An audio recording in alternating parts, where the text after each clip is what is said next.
এক নম্বর সূরা আনফালের ৩৩ নম্বর আয়াতে আল্লাহ পাক বলেন, এবং তারা যতক্ষণ ক্ষমা প্রার্থনা করতে থাকবে আল্লাহ কখনো তাদের উপর আযাব দিবেন না।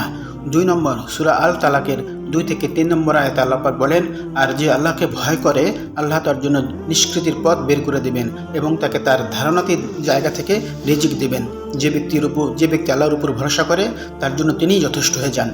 ৩ নম্বর সূরা আলাম নাশরাহ লাকা ৬ নম্বর আয়াতে আল্লাহ পাক বলেন, নিশ্চয়ই কষ্টের সাথে স্বস্তি রয়েছে।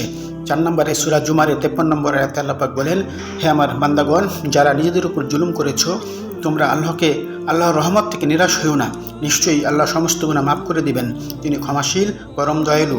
৫ নম্বর সূরা বাকারা ২৮৬ নম্বর আয়াতে আল্লাহ পাক বলেন, আল্লাহ কাউকে তার সাধ্যাতীত কোনো কাজের ভার দেন না। আলহামদুলিল্লাহ রাব্বিল আলামিন।